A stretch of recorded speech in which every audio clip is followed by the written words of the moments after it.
राधे राधे प्यारे साथियों, प्रद्योत गुरुकुल में आपका हार्दिक स्वागत है। मैं हूं प्रद्योत और आप देख रहे हैं प्रद्योत गुरुकुल यूट्यूब चैनल। जी हां, आज हम आपके लिए लेकर आए हैं एक और बेहतरीन क्लास जो आपकी परीक्षा के लिए होने वाली है, रामबाण। आज हम आपके लिए लेकर आए हैं हिंदी के प्रमुख उपन्यासों में चित्रित गाँव, शहर और अंचल। इस पर आधारित एक क्लास हम पहले भी आपको दे चुके हैं, लेकिन आज हमने कुछ अन्य उपन्यासों का यहाँ संकलन किया है जो महत्वपूर्ण है परीक्षा की दृष्टि से, और जिनमें ऐसे गांव, अंचल या शहर का चित्रण किया गया है जो परीक्षा में बार बार पूछा जाता है या पूछा जा सकता है। चलिए, तो बिना किसी देर के हम सीधे चलते हैं आज की इस क्लास में, एक महत्वपूर्ण क्लास में, हिंदी के प्रमुख उपन्यासों में चित्रित गांव। चलिए, सबसे पहले इन्हीं हथियारों से तो हम उपन्यासकार का नाम भी साथ के साथ आपको बताते चलेंगे, बहुत महत्वपूर्ण है। इन्हीं हथियारों से किनका है ये आपको पता होना चाहिए। इन्हीं हथियारों से ये उपन्यास किनका है, तो ये उपन्यास है अमरकांत जी का। किनका है? अमरकांत जी का। ठीक है, श्रीलाल शुक्ल के साथ इन्हें कौन सा पुरस्कार मिला है, आप कमेंट बॉक्स में बताइए। किनका है ये? अमरकांत जी का। और इसमें चित्रण कहाँ का है? बलिया का, बलिया जनपद। ठीक है, कहाँ का चित्रण है इसमें? बलिया का। चलिए, दूसरा काला पहाड़। काला पहाड़ किनका है, बताओ। इसके लेखक कौन हैं? इसके लेखक हैं भगवान दास मोरवाल।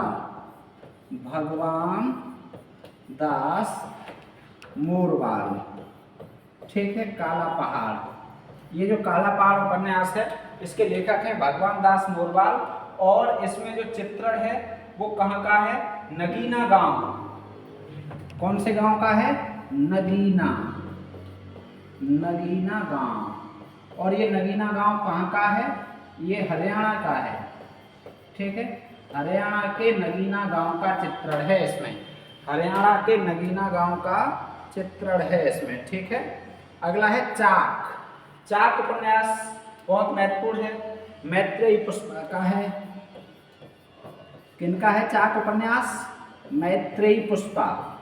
और इसमें वर्णन काय का है? ब्रज, ब्रज अंचल का, ब्रज क्षेत्र का वर्णन है इसमें। ठीक है, बहुत महत्वपूर्ण उपन्यास है, बहुत आता है। इदं नमः, इदं नमः ये भी मैत्रेयी पुष्पा का ही है। ये भी किनका है? मैत्रेयी पुष्पा। ठीक है, और इसमें जो वर्णन है वो विंध्य क्षेत्र का वर्णन है। कौन से क्षेत्र का वर्णन है? विंध्य प्रदेश, विंध्य प्रदेश या विंध्य क्षेत्र। अब है धार उपन्यास। धार, धार उपन्यास किनका है? तो धार उपन्यास है संजीव का। वेरी वेरी इंपॉर्टेंट है, बहुत आया है परीक्षा में। ठीक है, ये उपन्यास और उनके लेखक ही बहुत आते हैं। ये तो छोड़ो, ये भी आता है, लेकिन ये भी बहुत आते हैं, केवल उपन्यास और उनके लेखक। तो ये बहुत महत्वपूर्ण क्लास होने वाली है आपके लिए। धार उपन्यास, इसके लेखक कौन है? संजीव।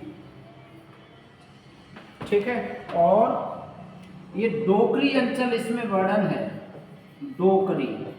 और कहाँ का? ये छोटा नागपुर, छोटा नागपुर जो पहाड़ है वहाँ का डोकरी अंचल का इसमें वर्णन है। ठीक है, चलिए, तो ये 5 महत्वपूर्ण हो गए। अगला देखते हैं, छठा समर शेष है।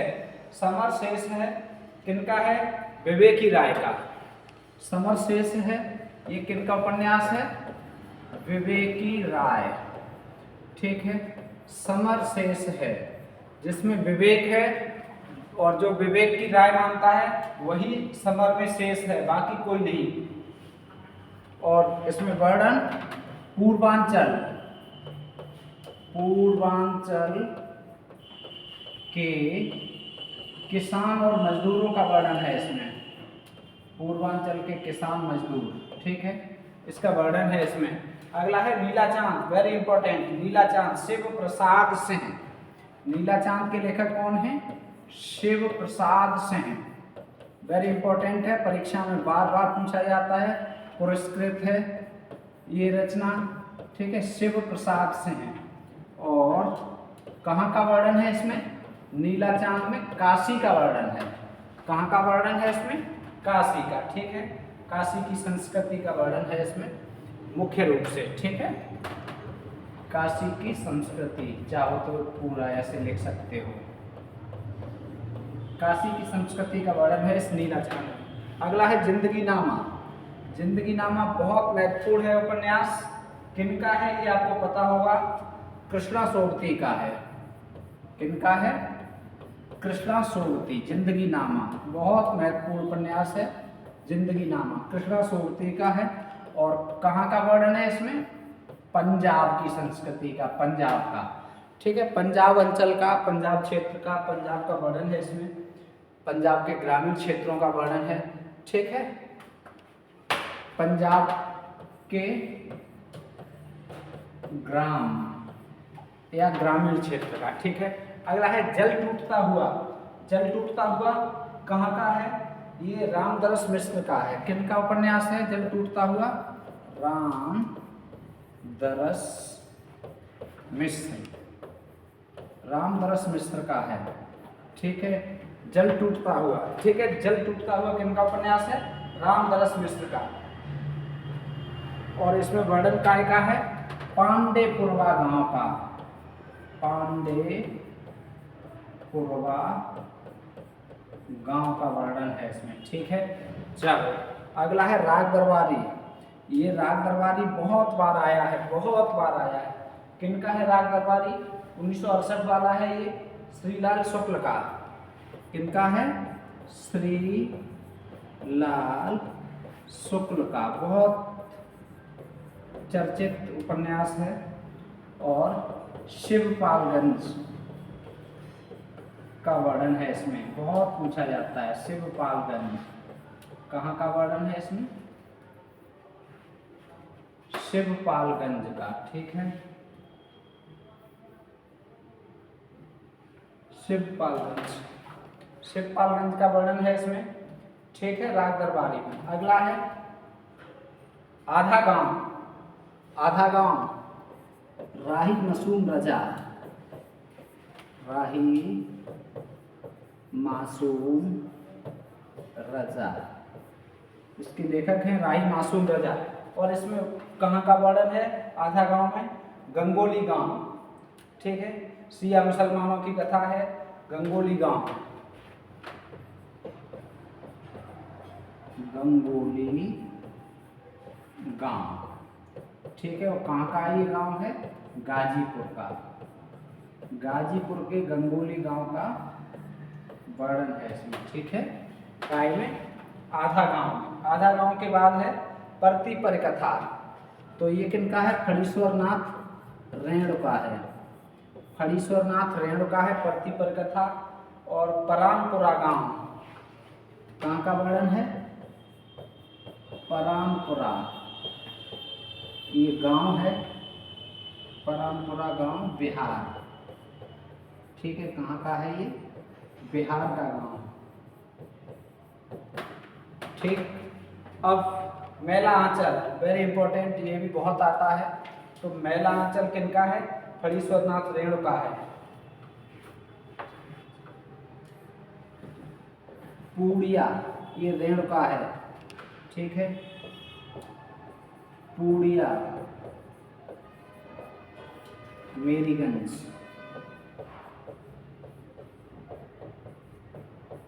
पूड़िया मेरीगंज बिहार का वर्णन, वेरी इंपॉर्टेंट और बहुत बार पूछा गया है। ठीक है, अनगिनत बार पूछा गया है।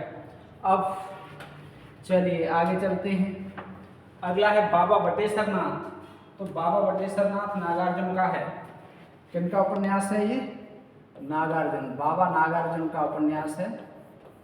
ठीक है, ढक्कन जिन्हें कहा जाता था वैद्यनाथ मिश्र, जिनका वास्तविक नाम था क्या था? वैद्यनाथ मिश्र। तो बाबा बटेश्वर नाथ साडली गांव। ठीक है, साडली गांव की कथा है इसमें।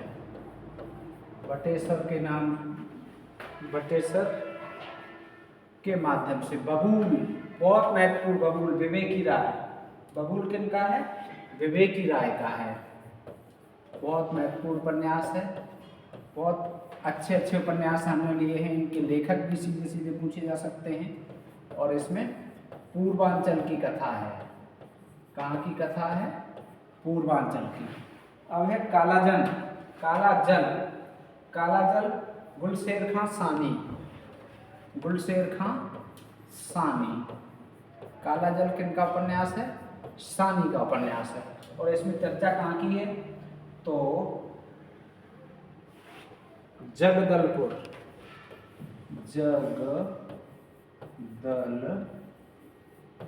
की कथा है इसमें। ठीक है, जगदलपुर की कथा इस उपन्यास में। अगला है पानी के प्राचीर। पानी के प्राचीर रामदरस मिश्र। किनका है ये? रामदरस मिश्र। पानी के प्राचीर रामदरस मिश्र का है। और ये कहाँ की कथा है इसमें? पांडेपुरवा गांव। पांडेपुरवा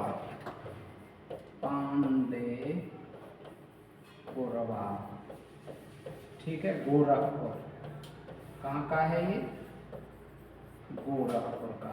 ठीक, चलो अगला है कबूतर खाना। बहुत महत्वपूर्ण है, कई बार आया है। शैलेश मटियानी। शैलेश मटियानी किनका उपन्यास है? शैलेश मटियानी का उपन्यास है कबूतर खाना। एक बात। दूसरी बात, मुंबई का वर्णन है इसमें, पूछा जाता है मुंबई। ठीक है, और मुंबई में भूलेश्वर मोहल्ला। कौन सा मोहल्ला? भूलेश्वर। मुंबई के भूलेश्वर मोहल्ले का वर्णन है इसमें। ठीक है, अगला है रथ के पहिए। किनका उपन्यास है? देवेंद्र सत्यार्थी का। देवेंद्र सत्यार्थी। रथ के पहिए किनका है? देवेंद्र सत्यार्थी का। ठीक है, देवेंद्र सत्यार्थी, रथ के पहिए। और मध्य प्रदेश की गोंड जनजाति का वर्णन है। मध्य प्रदेश।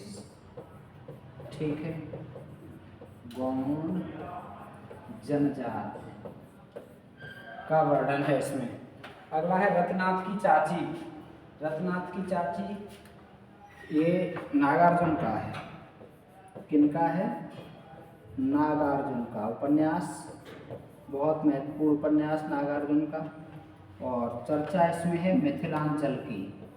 मिथिला। ठीक है, कहाँ की चर्चा है इसमें? मिथिला की।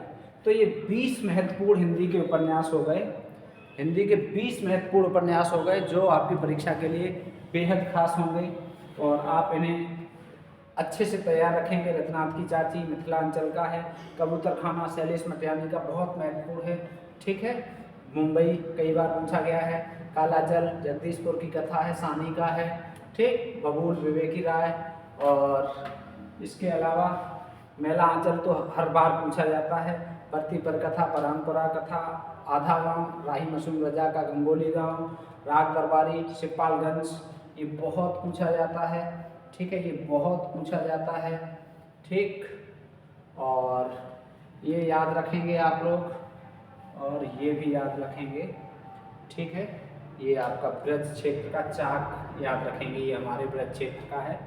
तो ये महत्वपूर्ण 20 उपन्यास, उनके लेखक और उनमें वर्णित अंचल। आज की क्लास इतनी ही। क्लास आपको कैसी लगी, कंटेंट आपको कैसा लगा, एक कमेंट करके आप अवश्य बताइए। वीडियो को लाइक करें, दोस्तों को शेयर करें। मिलेंगे फिर, तब तक स्वस्थ रहें, मस्त रहें और व्यस्त रहें। राधे राधे बोलते रहें। जय हिंदी, जय भारत।